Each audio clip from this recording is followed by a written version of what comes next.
There's a quiet subplot building ahead of this year's French Open, and it doesn't involve the usual names fighting for the title.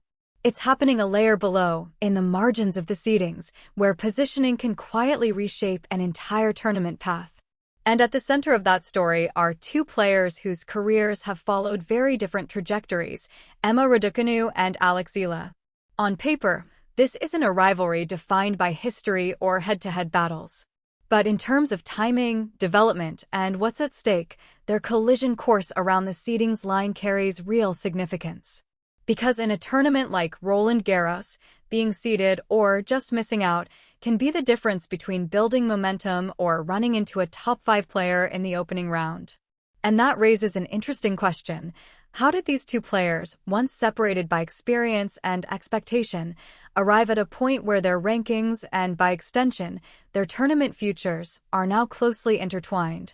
To understand that, you have to look at how each of them has evolved, not just in results, but in how they construct points, manage pressure, and adapt to clay, a surface that doesn't reward reputation, only patience and precision.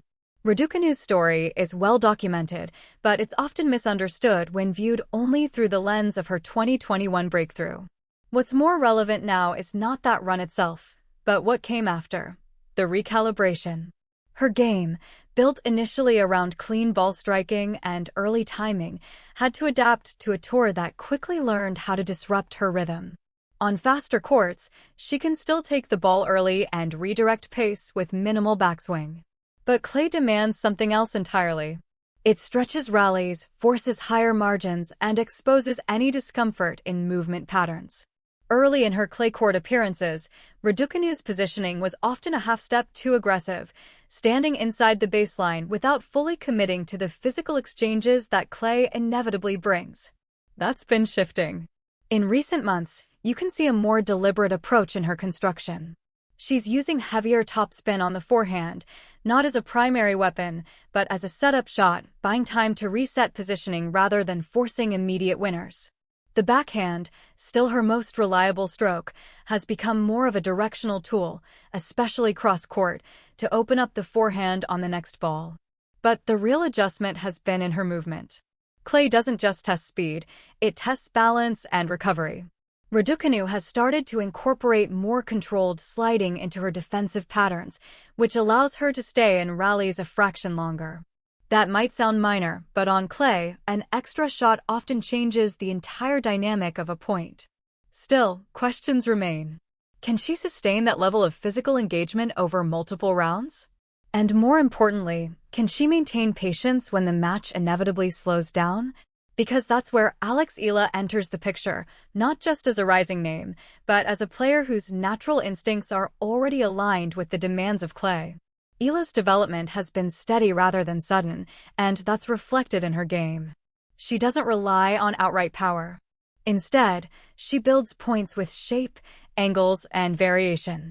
Her left-handed forehand is particularly effective on clay, especially when she pulls opponents wide on the ad court, opening space for the next shot. What stands out most is her court awareness. Eala doesn't rush points unnecessarily. She's comfortable extending rallies, probing for openings rather than forcing them. That patience is a natural advantage on clay, where constructing the point is often more important than finishing it quickly. Her backhand, compact and controlled, allows her to redirect pace effectively, especially down the line. And because she's not overcommitting on either wing, she maintains a strong neutral position in rallies, something that becomes crucial against more aggressive players. But there's another layer to her game that often goes unnoticed: her return positioning. Eala tends to stand slightly deeper than average on clay, giving herself more time to read the serve and initiate the rally on her terms.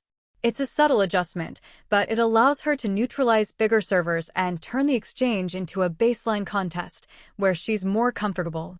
So when you place these two players side by side, the contrast becomes clear. Raducanu is still refining how to adapt her natural aggression to clay, while Eala is building from a foundation that already suits the surface. And that's where the seeding battle becomes more than just a number next to their names. If Raducanu secures a seed, she gains structural protection in the draw. She avoids top players in the early rounds, giving her time to settle into the tournament, find rhythm, and gradually build confidence. For a player still adjusting to clay, that's a significant advantage. If she doesn't, the margin for error disappears. A difficult first-round matchup could force her into extended rallies before she's fully settled, increasing the likelihood of early exits. For Eala, the equation is slightly different. Being unseeded is less of a disruption to her style because her game is built for longer, grinding matches. In some ways, she's more comfortable entering a tournament without expectations, where she can apply consistent pressure on higher-ranked opponents. But seeding still matters. It's not just about avoiding top players, it's about energy management. Clay court matches are physically demanding, and navigating through early rounds against strong opposition can take a toll, even if you win. So the question becomes, who is better positioned to capitalize on their current trajectory? Raducanu's ceiling remains higher in terms of shot-making. When she's in rhythm, she can take time away from opponents in a way that very few players can. Her ability to flatten out the backhand, especially down the line, can break open rallies that seem balanced. But that style requires precision. On clay, where the ball sits up and rallies extend, maintaining that level of accuracy over time becomes more difficult. That's why her recent shift toward more margin and patience is so important. It's not about changing her identity, but about expanding it. Eala, on the other hand, operates with a different kind of consistency. She's not looking to dominate rallies immediately. Instead, she's comfortable building incremental advantages, pushing opponents slightly out of position, increasing the physical demand, and waiting for the right moment to step in. This difference in approach could be decisive, especially in early rounds where conditions are slower and players are still adjusting. There's also the mental dimension. Raducanu has experienced both extremes of the sport, rapid success followed by intense scrutiny. Managing expectations, both external and internal, has been an ongoing process.